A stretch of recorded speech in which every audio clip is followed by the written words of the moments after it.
ओंकारं बिन्दुसंयुक्तं नित्यं ध्यायन्ति योगिनः कामदं मोक्षदं चैव ओंकाराय नमो नमः।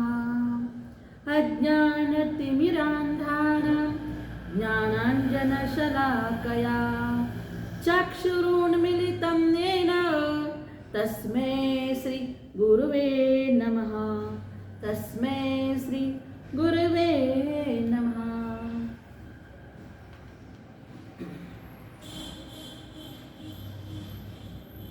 भाविमानो,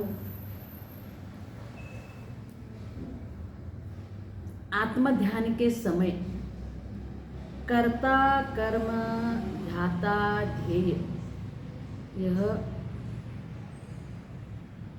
विकल्प नहीं रहना चाहिए। तो इसलिए आचार्य भगवान कहते हैं कटस्य कर्ताहमिति संबंध स्याद्वयोर्द्वयोः ध्यानं ध्येयं यदात्मैव संबंध कीदृशस्तदा। यहाँ पर आचार्य भगवान कहते हैं कि आत्मध्यान करते समय कर्ता कर्म ध्याता ध्येय ध्यान इसका विकल्प नहीं रहता है। बस आत्मचिंतन में आत्मध्यान में संकल्प विकल्प से रहित रहते हैं। न्यायक भाव समता भाव जानन क्रिया चलती रहती है। कोई किसी का कर्ता धर्ता नहीं है। लेकिन जीव की परिणति ऐसी होती है मैंने किया मैंने किया। कोई कहता है मैंने मंदिर बनवाया, कोई कहता है मैंने घर बनवाया, कोई कहता है मैंने गाड़ी ले ली, मैंने कमाई की। इस प्रकार से ये व्यवहार चलता है। मतलब कर्तृत्व बुद्धि परद्रव्य के संबंध में कर्तृत्व बुद्धि रहती है। इसीलिए इस मिथ्या अभिनिवेश के कारण ही ये जीव दुखी हो जाता है।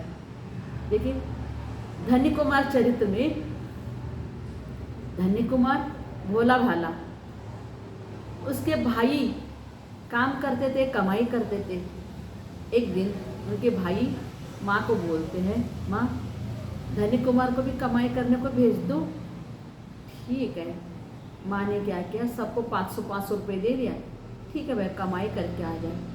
भोला धन्य कुमार माँ से पूछता है कमाई करना है, कैसे करूँ? तो माँ समझा देती है। माँ की ममता वो कहती है बेटा किसी से माल खरीद लेना और वो माल और दूसरे को बेचना, फिर दूसरे से ले लेना, फिर तीसरे से बेच देना। इस प्रकार से व्यापार करके आ जाए। ठीक है। धन्य कुमार 500 रुपये लेके चला जाता है। जाते जाते रास्ते में एक बैलगाड़ी आ रही थी। पुरानी बैलगाड़ी, पुराने बूढ़े बैल जुते हुए थे। तो उसको पूछता है भैया बैलगाड़ी बिकना है? उसने हाँ भर दिया। उन्हें 500 रुपये दे दिया और बैलगाड़ी ले लिया। थोड़ी देर बाद बैलगाड़ी लेके जाता है। इतने में क्या हो जाता है कि स्मशान घाट में आधा जले 4 पाई के 4 पैर लकड़ियाँ थी और एक ऐसा गरीब व्यक्ति वो 4 लकड़ियाँ लेके चलो चूल्हे में काम आ जाएगा ऐसे लकड़ियाँ लेके आता है। तब ये धन्य कुमार आगे चला जा रहा है तो उसको पूछता है भैया वो लकड़ी बेचना है? हाँ चलो। तो उसको बैलगाड़ी दे देता है और 4 पाई के 4 लकड़ी लेके आ जाता है। चलो टाइम हो गया। ऐसा करके वो 4 पाई के 4 लकड़ी लेके आ जाता है। तो उसको देख के भाई लोग हंसते हैं, लेकिन माँ बोलती है कोई बात नहीं है बेटा, कमाई करके आ गया, चलो बेटा हाथ पैर धो लो, भोजन करने बैठ जाओ। तब तक माँ क्या करती है, चलो चूल्हे में लकड़ी जलाना है तो ये लकड़ियाँ साफ करे, उसमें जीव जंतु न हो। इसलिए वो क्या करती है, वो 4 पाई के लकड़ी पत्थर पर जोर जोर से पटका देती है। क्यों? जीव जंतु आदि कहीं। तो जैसे भी पटका देती है तो उस 4 पाई के अंदर से सोने चांदी के सिक्के धड़ाधड़ गिरने लगते हैं। मतलब हुआ था क्या कोई एक बुढ़ा आदमी बेचारा था, उनके बाल बच्चे कोई नहीं थे, लेकिन उन्होंने दिन भर कमाई जो किए थे वो कमाई करके एक सोने चांदी के सिक्के बना के उस चारपाई के पैरों के अंदर दबा के रखे हुए थे। और बेचारा वो चला गया। चले जाने के बाद कोई सरकार कोई अड़ोसी पड़ोसी आके उनके अंतिम संस्कार किए और बस वहीं पर स्मशान घाट में लकड़ियाँ पड़ी हुई थी आधा जले। तो वो ऐसे कोई गरीब व्यक्ति लेके आ रहा था और बस धन्य कुमार ने उसको खरीद लिया। कहने का तात्पर्य ये है, जिसका पुण्य है, जिसका पुण्य का जबरदस्त है, तो अपने आप कहीं से भी धन संपत्ति आ जाती है। तब उसको देख के सारे भाई चुपचाप बैठ गए। तो इस प्रकार से भाई कहते थे हम कमाई करते, मैंने कमाई कर लिया, ये आराम से बैठा रहता। लेकिन इसी प्रकार से जगत में कर्तृत्व कर्म मैंने पर द्रव्य का कर्तृत्व स्वयं को ले लेते हैं। अरे यही अज्ञानता है। तो अपने इस जीव को समझाना चाहिए, होता स्वयं जगत परिणाम, मैं जग का करता क्या काम, दूर हटा परकृत परिणाम, नायक भाव लघु अभिराम। इसलिए अपने को नायक भाव रहना चाहिए, दाता दुष्टा रहना चाहिए, समता भाव रहना चाहिए। चलो व्यवहार में कार्य करते रहते, पुरुषार्थ करते, कमाई करते रहते, जो भी मैंने किया हो जाता है। व्यवहारिक भाषा ठीक है, लेकिन निश्चय नहीं से कोई किसी का करता धरता नहीं। यहाँ तक ध्यान में भी कर्ता कर्म धाता ध्येय ये भी विकल्प जाल विलीन हो जाते हैं। अपने अंतरंग में भी कर्ता कर्म के विकल्प जाल विलीन हो जाते, तो परद्रव्य का कर्ता कर्म तो दूर ही है। तो इस प्रकार से अपने को ज्ञाता दुष्टा रूप से रहना जरूरी है। अब आगे कहते हैं कि जीव किन कारणों से कर्मों का बंध करता है। तो यहाँ पर आचार्य भगवान कहते हैं, बद्धते मुचते जीवः सममो निर्ममः क्रमात्, तस्मात् सर्व प्रयत्नेन निर्ममत्वं विचिन्तयेत्। ममत भाव से ही ये जीव कर्मों से बंधा जाता है और निर्ममत भाव से वो कर्मों से छूट जाता है। इस प्रकार से निरंतर चिंतन करना चाहिए। ममत मतलब मैं इसका करता हूँ, मैंने किया, मैं इसका करता हूँ। इस प्रकार से मैं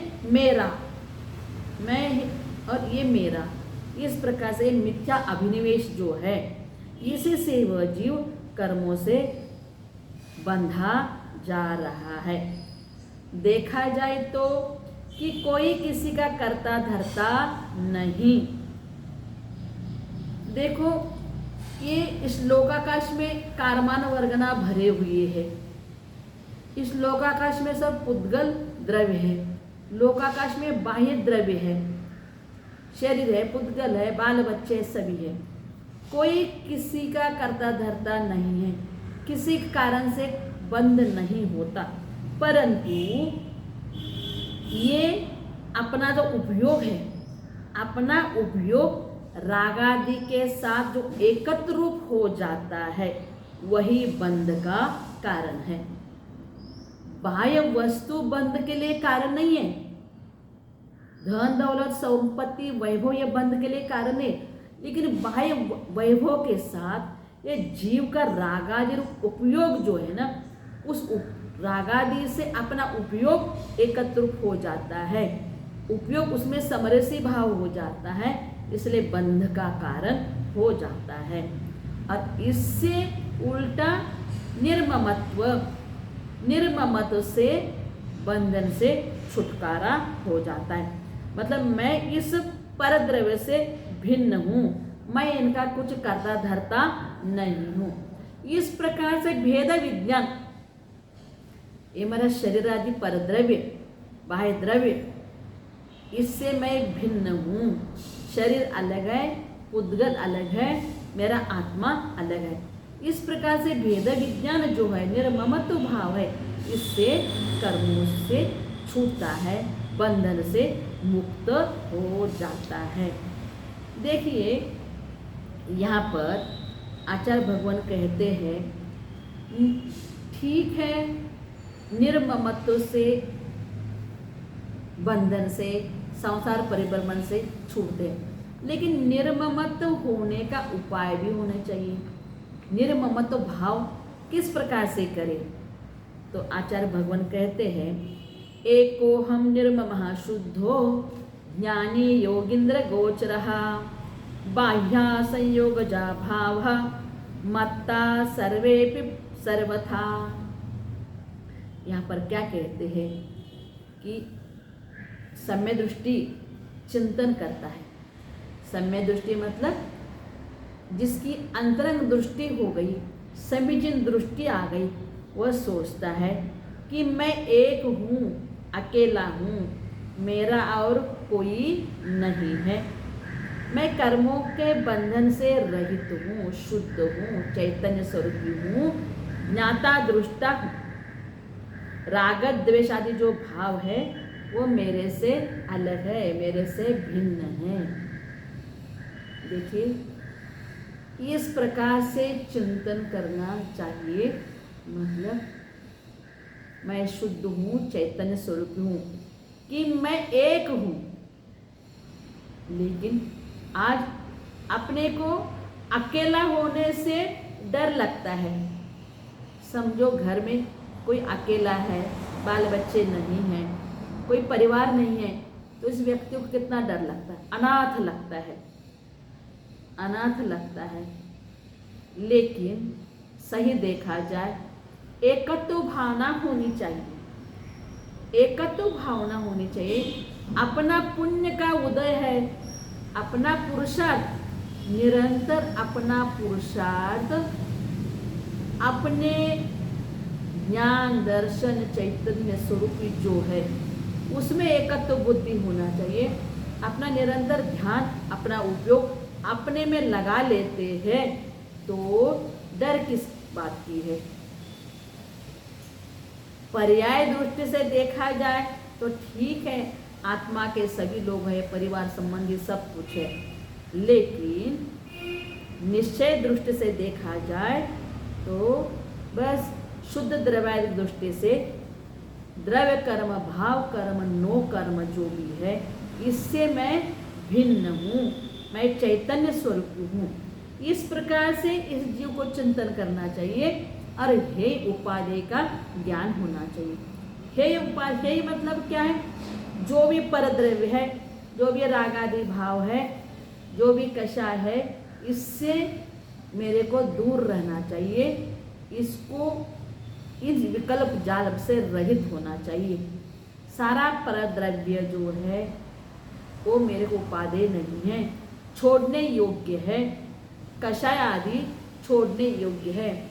पंचेंद्रिय का विषय, पंचेंद्रिय के प्रति एकत्व भावना जो है वो भी छोड़ने योग्य है, इसको बोलते हैं हेय। और मेरा आत्मद्रव्य है, मेरा चैतन्य स्वरूपी है, मेरा ज्ञान दर्शन गुण है, वही मेरा है, मतलब ये मेरे के लिए उपादेय है। इस प्रकार से हे उपादेय का ज्ञान होना जरूरी है। अब आगे आचार्य भगवान कहते हैं, क्या कहते हैं कि संसारी जीवों को किस कारण से दुख भोगने पड़ते हैं। संसारी जीव को किस कारण से दुख भोगना पड़ता है? तो कहते हैं दुख संदोह भागित्वम संयोगादिह देहिनाम त्यजामेनम ततः सर्वम मनोवाक्काय कर्मभिः। यहाँ पर कहते हैं आत्मा को सभी प्रकार से दुख भोगना पड़ता है, पर दुख किस कारण से होता है? शरीर के निमित्त से। इस शरीर के निमित्त से क्या होता है? शरीर के निमित्त से ही सुख दुख हो जाते हैं। जन्म हो गया, सुंदर शरीर मिल गया, सुखी हो जाता है। जवानी आ गई और भी उसको आनंद आ जाता है रंगीली दुनिया में। फिर इस शरीर का जो पूर्ण हुआ है वो गलन होने लगा, शरीर जीर्ण होने लगा तो दुखी हो जाता है। और फिर उसके अलावा क्या है, इस शरीर के निमित्त से ही भूख लगती है, भूख प्यास शरीर के निमित्त से लगती है। रोग शोक जन्म मरण जो है शरीर के निमित्त से ही होते हैं।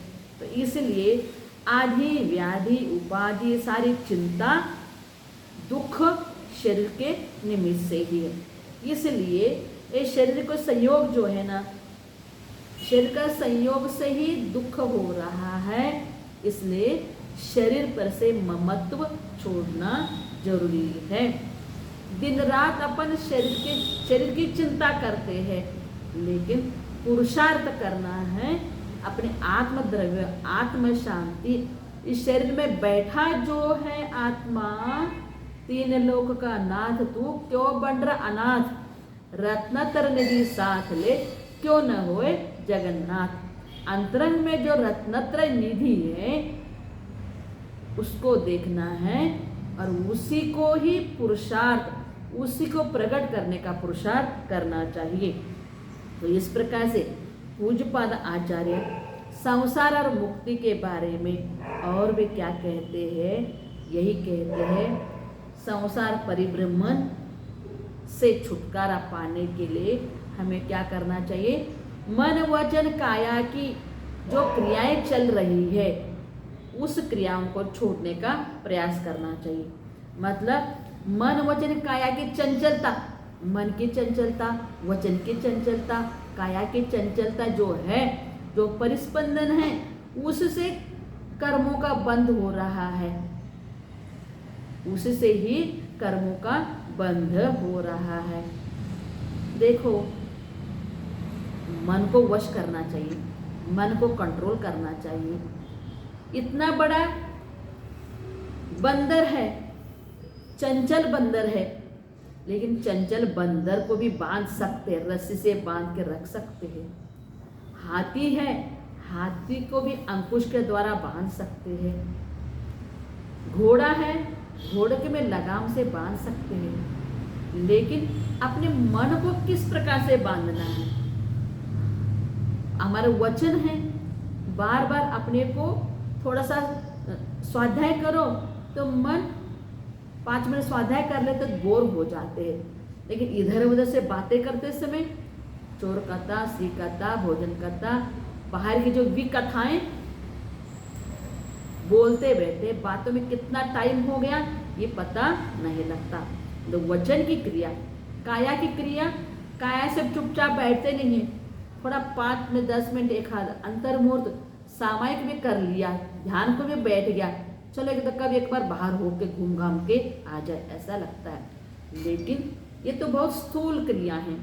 उसके अलावा मन वचन काया के अंतर जल्प जो है, जल्प से भी रहित होना जरूरी है। जो रागादि विभाव भाव है उसको भी दूर करना है। जितना भी मिथ्यात अविरति प्रमाद कषाय योग जो है, ये सारे इनके द्वारा ये कर्मों का बंध हो रहा है। इसलिए अपने को गुप्ति समिति परिचय जो है, कर्मों के निर्जरा के लिए कारणभूत जो है वो अपने को करना है, मन को एकाग्र करना है। जब तक मन वचन काया में आत्मबुद्धि रखता है और आत्मा और मन वचन काया से अभिन्न रूप मानता है, तब तक संसार में परिभ्रमण करता है। किंतु जब वह जीव भेद विज्ञान करने लगता है, आत्मा और शरीर अलग करने लगता है, तभी क्या है, भेद विज्ञान के द्वारा ही कर्मों की निर्जरा हो जाएगी। तो इसलिए भव्य मानवों, अपने को सही में पुरुषार्थ करना चाहिए। केवल शब्द से रटने से नहीं, अंतरंग से पुरुषार्थ करना जरूरी है। नहीं तो शब्द रट लिया, आत्मा अलग है शरीर अलग है, आत्मा है शरीर अलग है, शब्द रटना नहीं, पोपट पंची नहीं, पोपट पंछी मतलब देखो, एक बार एक जगह एक के घर में पोपट पिंजरे में था, तो कभी कभी पोपट को बाहर भी छोड़ देते थे, उसको खिलाते थे, फल फ्रूट खिला देते।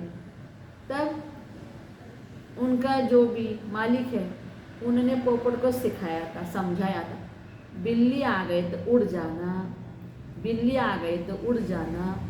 तो इस प्रकार से वो तोता रटने लगा, बिल्ली आ गए तो उड़ जाना।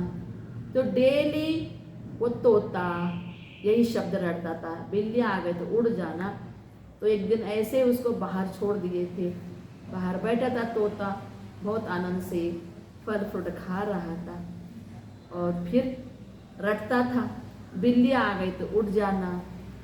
इतने में कर्म धर्म संयोग एक बिल्ली आ गई, बिल्ली आ गई तो भी ये बोल रहा है, बिल्ली आ गई तो उड़ जाना। बिल्ली ने उस तोते को पकड़ लिया, बिल्ली के मुंह में है और तोते का मुंह बाहर है, तो भी तोता बोल रहा है बिल्ली आ गई तो उड़ जाना। इस प्रकार से पोपट पंछी करके नहीं चलता, पुरुषार्थ प्रैक्टिकल में अपने को हृदय विज्ञान अंतरंग से चिंतन मनन करना जरूरी है। बाह्य विकल्प जाल से रहित होकर अपने आत्म स्वरूप में, अपने निज स्वरूप में, अपने स्वद्रव्य स्वक्षेत्र स्वकाल भाव में ही रममान होना चाहिए। अपनी निधि रत्नत्रय निधि, यही अपनी निधि है, इसी की तरफ अपने को ध्यान देना चाहिए और इस जीव को अपनी सही में शाश्वत सुख जो है, शाश्वत सुख को प्रकट करना है। ओम नमः।